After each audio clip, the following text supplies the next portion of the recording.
Welcome to the Extraordinary Podcast, where we identify God's uncommon work in common life. Recognizing God's work requires intentionality, but articulating it motivates and inspires. Don't forget to subscribe to never miss an episode. In today's episode, I have a conversation with Kelsey Thompson, where she shares about growing up in the church and how she got connected to the church as an adult and remained connected to Jesus. Now, as a youth leader, she shares insights about what she's learned with working with students, as well as how the church can better connect with them. So let's get into the conversation with Kelsey. Kelsey, thank you for being a guest on our podcast today. We appreciate you taking the time to share with us and a little bit about your story. And as we begin, you grew up in the church, and actually both your parents have been on the podcast. Your mom has been on twice, but anyway. If people want to get a deep dive into your parents, they can. But can you share a little bit about growing up and what church was like for you growing up? Yeah, so as you said, both my parents really encouraged coming to church when I was a kid. My dad was a pastor before I was born. His dad was a pastor, so faith was a big part of our life. And so they really encouraged coming to church every Sunday. But honestly, as a kid, I did not like church. I think I viewed church as more of a social thing. Like, I wanted to go hang out with friends, and I was a very awkward kid, so I didn't really have a lot of friends at church. And so I think because of that, I really fought church for a while. I wasn't interested. But then when I got old enough to be in the youth group, I had a cousin who's a year older than me who was really involved in youth group. And again, church was a social thing for me. So I just wanted to go and hang out with her. But I ended up getting saved the summer between 7th and 8th grade. And so at that time, I think that's when my faith became very real. And that's where I became more interested in church. And also just into high school, youth group really became like my safe place. Like, I just felt like I thrived there, I fit in. I had a lot of close friendships, and I was learning about God, and I love to be there. So it's really funny to think of where I was as a child and then the way that I just loved to be in church by the end of my high school years. Now, you live in Burlington now. Mm-hmm. You spent significant time in Oskaloosa. Do you remember much of that time? A little bit. I was 9 when we moved here, so I mean, I remember bits and pieces, but it's pretty blurry. So you're 9 when you moved here to Burlington, and you've been here ever since. And you said you got saved between summer and 7th and 8th grade, and then you became part of the youth group and got involved. What was your church involvement like as a teenager? Yeah, so I was in youth group all that I could be. You know, if there were district events, if there were Wednesday classes or Sunday services, like, I was there. I also started participating in the praise team. I started singing on praise team when I was a freshman, and then I think I started playing guitar around my senior year. So I did that regularly, and then we also had the church coffee shop going during that time, so I volunteered in there as well. What got you interested in playing the guitar? I wanted to be Taylor Swift. Fair enough. And so you picked it up yourself. Did you take lessons, or did you just teach yourself? I mainly taught myself. I did band and choir in school, so that helped give me a little foundation. But other than that, I mostly just looked up how to play different chords and looked up songs I was interested in playing and went from there. So you understood some basic music concepts and then used the internet to help you the rest of the way, which the internet is a wonderful and dangerous place at the same time. Absolutely. So, well, good. That's fun. And part of why I wanted to ask that question is because too many times teenagers aren't making connections in the church and serving and being participants. And some of that is on the adults for not giving them space. But you had space. You had a place that you could serve, a way that you could be connected that wasn't just youth ministry. Yeah. And I think that's a big difference. Are there reasons that you felt comfortable being part of the worship team? I think I knew people who were already on the worship team. Like I said, the cousin who I wanted to come to church for youth group for, she was already singing. I knew Sam, not that I was close with him at that point, but you know, so I think I knew some people, and that helped me to feel more confident, and my parents encouraged me too, especially my mom too. start volunteering in that capacity. Are either of your parents musical?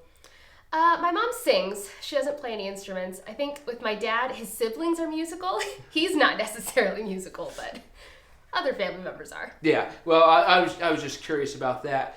But now that you're an adult and you're on the church board, Yes. big time. But like you are a full-fledged adult committed member of the church. What are things that happened in your youth that helped you get connected and stay connected as you became an adult? I think there's a lot of different things. I mean, as I said, being a Christian, I do think that church is important, of course. You know, it's good to grow our faith, to learn more about God and have that fellowship with others. So that's definitely kept me tied to the church for sure. But I think just the areas that I served too, I was very passionate about the praise team. So, I mean, that's one thing that has kept me around.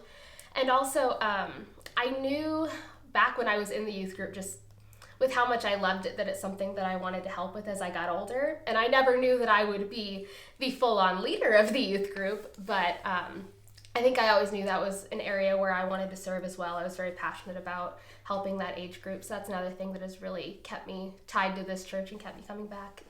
And when you were in the youth group, can you describe what was happening, what it was like? Who was the leader? For a good chunk of it, it was Jana, and then Mark came in the last year or two that I was in the youth group. But I mean, we had Wednesday classes like we still do now, and a lot of times there were Sunday services that we would come to once or twice a month. Those were really fun. And then, of course, district events. I think district events were a bigger thing back when I was in the youth group. We had both like the Flying V camp that was just our church, and then we had district camp, of course, fall retreats and Max and all these different things. So it was very involved. There's a lot. We did quizzing back then too. That was fun. Crushed the competition. So there were a lot of big events from the district side of things, but you also had regular just getting together times, Yes. whether you're talking about a Bible study or social events. So there was a lot going on. Yes, it was very active. And as you mentioned, when you were growing up, you had a passion for teen ministry, youth ministry, for students and helping them get connected. Can you share a little bit more about that? Like, what brought that on? Like, when did you realize you had a passion for that? I think back in high school, it was just kind of a little idea because, I mean, like I said, I was an awkward kid. School was not my place. You know, I did well in school, but I didn't thrive socially. And so I felt comfortable in the youth group, and I think that was one thing. But as I got older, so about the time I graduated, a little after that, the youth group went through kind of a little rough patch, and I was, you know, in no way ready to be a leader. I was like 18, maybe going on 19, but I stepped in temporarily just to kind of keep some things going for a little while.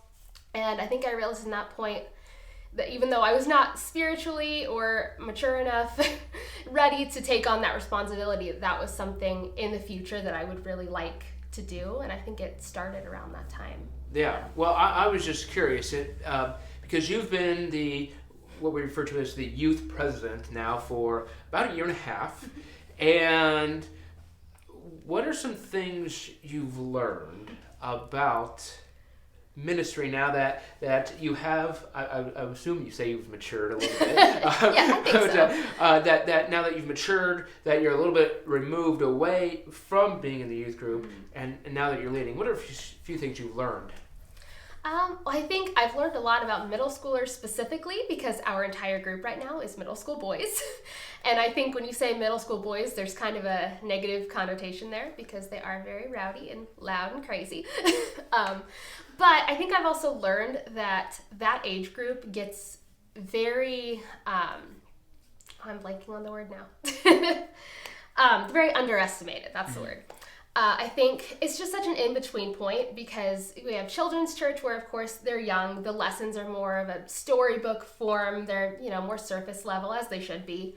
And then in high school, and especially into your adult years, you can dive deeper. And they're just in this middle ground where it's hard to know where to go. And I think a lot of people lump them in with the younger kids and say, oh, well, they're so rowdy. Their attention spans are short. Like, we just need to give them a quick nugget and then we'll get a game out or something. But they have really just impressed me with the questions that they ask me and the things that they remember. And I think they are just so often underestimated, and I've really learned to challenge them, not hold them to the standard of a child, but really challenge them. Well, I remember I think the first fall, you went through the Gospel of Luke with the teens, and at the conclusion of that, and the following February, I believe we had a competition between adults and the teen, and then me. I'd have to be on my own team, but unfair advantage. Yeah, and the fact that it showed that these 11, 12, 13-year-old boys had retained content, and so part of we can't change somebody's heart, but we can share Jesus with them, and it's up to them if they know Jesus or know about Jesus. But it was clear that they knew a lot about Jesus, that the information was being retained, and that's all we can do, right? We can build relationships, we can share who Jesus is, but they have to take the step to know Jesus, and I believe you are doing that. But I just want to point that out as a highlight of that, even though they're rowdy or unfocused or whatever words we want to use for the stereotypical middle school boy, but they're learning, and that's part of what we're called to do. I mean, with children, a lot of times we tell stories like David and Goliath and Noah's Ark, and just stories that can help pique their imagination and that they can remember later. And then we get to teenagers, we can have some more foundation that's more principle based than just story based, and so we can see how it's building. And I just point that out to share the impact that you are having, and the competition was pretty fun. It was. They held their own too. Oh yeah, they did well. They did great, and it was a success to say the least. Now, one of the things that you're doing with the youth group is making sure that there's plenty of time for relationship building. And so you're sharing things like the Gospel of Luke. I believe you're going through James now. Or no, we've gotten through James. You went through James. So you're sharing content and information, but you're also making sure there's time for relationships. Can you share a little bit about what that looks like? Yeah, so as we've talked about Wednesday night classes, I like to hit the books pretty hard, and as much as I would love to fit in games and things during that time, we are limited with an hour together, and it is hard to get in all the things I would like to get in. So we have once a month been holding game nights, and those game nights, I'm not forcing a lesson down their throat or anything like that. We just get together, we eat some pizza, and we play games for 2.5 hours. And it's a really fun, low pressure time that we get to build relationships and get to know one another better. One of the things you've done that's really impressed me is when you first started these game nights, you wouldn't necessarily have a lot of people show up. Yeah. Did you ever cancel because of that? No. Why not? Because I wanted those kids to know that they matter to us. Especially, we knew our group was small going in, that it's a possibility. We may only have 1 or 2 kids sometimes. We knew that was a possibility, but we didn't want them to feel like we are only in this for the numbers or to have some big spectacle. We want them to know that each one of them is important to us. I wanted you to have a chance to share that, just because a lot of times I think we get so caught up in, well, not many people showed up, so we're going to cancel. And when we do that, it tells those 1, 2, or 3 students, however many, that it's not worth coming to next time. Yeah. Right? And so sometimes, especially when you're starting or when you feel you're in a rut, it can be difficult to have the motivation to have the event or the time or whatever it is. But by doing so, it shows people that it's important. Yeah. And so the game nights are typically more well attended now. Yeah, right? Yeah, they have been. Sometimes up to 10 students, I think the most we've had at one time was 8, so we're getting there, yeah. But you do various things. You've been to Fun City, you play video games here, among other things. But it's just a time for relationships to be built. Yes. And I love how you mentioned that age group is oftentimes underestimated. And as you think about the students that you have, I don't know if this is a kind of a weird question to ask. What are some of the talents that you see those students have, or maybe the potential they have? I think you can see it a lot, their interests. Like, we have multiple who are in sports, and they are very talented athletically. We have another who's like in robotics, which is just way over my head, but I think that's so cool that that's an interest of his. But like I said, we have a very athletic group, which I am so far from athletic, so I think it impresses me all the more. Yeah. So, well, I just think that that's fun to think about the potential and look at the future, because there's a lot of great kids in the youth group, and with any 12, 13-year-old boy or girl, there's potential there. Yeah. And it's a matter of making sure that as adults that we connect with them, give them a safe place for them to explore their gifts and their passions, and then just guide them in the name of Jesus. And one of the things that as adults that we have to do is we have to make sure we make space for teenagers. There was space that was made for you on the worship team. You said you started singing when you were a freshman? Yeah. So when you were 14, 15 years old, there was space made for you, not in a token type way, not in, well, you can serve in the kids or with just the teens. You can serve in, I don't know if you ever referred to as a big church or what, but you can serve in that capacity. But are there ways that you can challenge our listeners today to make sure that we make space for teens?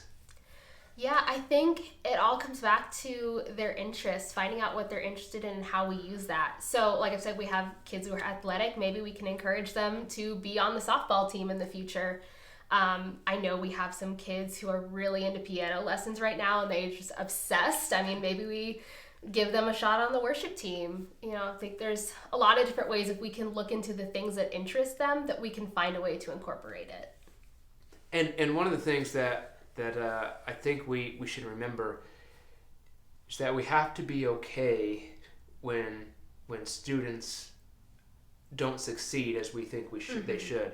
And in the sense of, you've been playing the guitar on stage for a while now, right? And now you're not perfect. I'm not saying you are, but if there was a 14-year-old student who started playing guitar on stage and had learned 6 months ago, there'd be a different expectation. Yeah. Now, that doesn't mean we lower the standard, but that we give them grace so that they can explore their passions in the name of Jesus.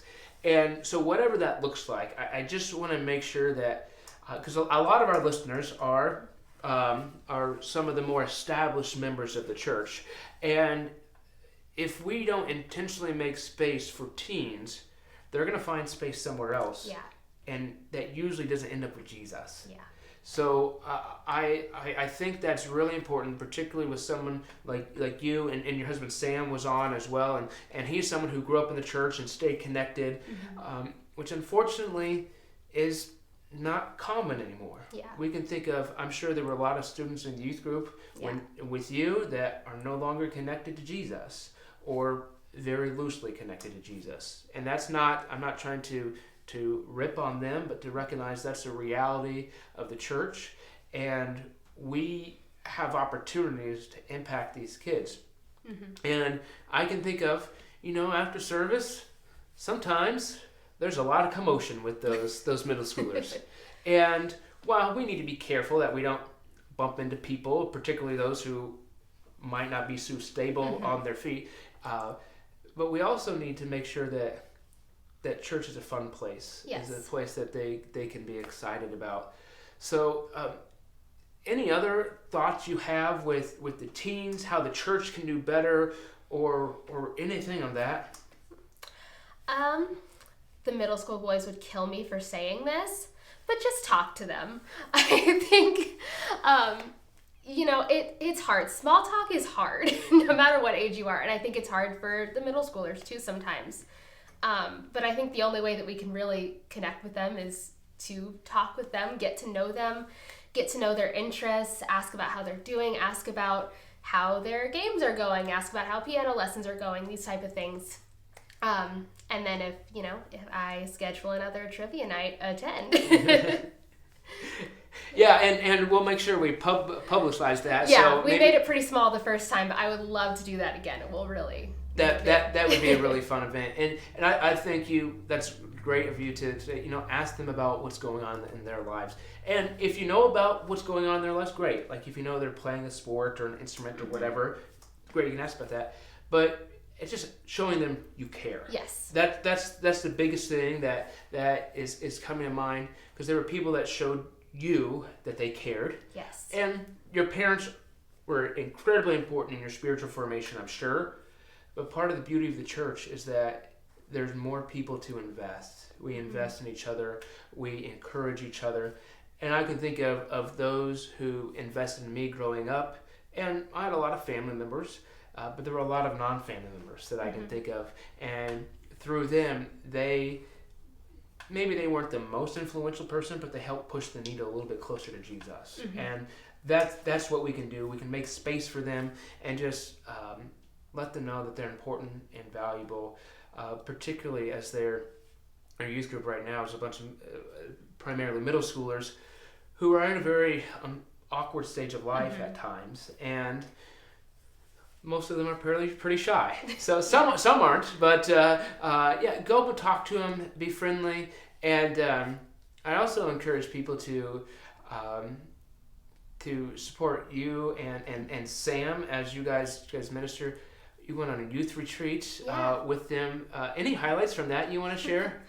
I thought it was interesting because I remember, youth retreats back when I was in the youth group, they were this big thing, you get fired up, you're just on fire for Jesus. And then I feel like when you come back is the harder time, where you go back to school and things are more difficult. And I realized I think different age group, different gender than I am, that the situation was very different, where I think it was harder for them to get as excited about the sermons, but it was also very encouraging to me then to see on Wednesday nights that they are so much more engaged and interested in the class that we have together and the discussions that we have rather than this big production. So it was a little disappointing in the moment, to be like, I wish that they were enjoying this retreat more, but I'm like, it is such a win that we are having such an impact just on a regular basis. Yeah, and that's a great perspective, that we can get disappointed in the moment, but sometimes we don't see the impact immediately, but it's having. If we're faithful to Jesus, we're going to see that impact. We're going to help people draw closer to Jesus, and we're going to draw closer to Jesus at the same time. So, well, is there anything else you'd like to share today? I'd like to end with an open-ended question in case there was something that you say, you just missed this, Pastor Jeff. You need to share this. I think you covered everything. Okay, all right. Thank you. Well, we appreciate you and your leadership. I am so grateful for you, and the year and a half that you've invested in these teams has had a tremendous impact. And I need to brag on you. Okay. So at the first board meeting of our fiscal year, we set some goals, and before this, I don't know if the second or third board meeting, you kind of came up to me like, we've already reached the youth goal, and so just you and your ministry along with Sam, you guys are just investing in the teens, showing them that they are important, that they're valuable, and I believe what you're doing is going to have a tremendous kingdom impact. So thank you for your ministry and your efforts, and thank you for sharing with us today. I appreciate it. Thank you. Thank you for joining us for this podcast. Be on the lookout for how God does uncommon work in common life, and please subscribe to never miss an episode.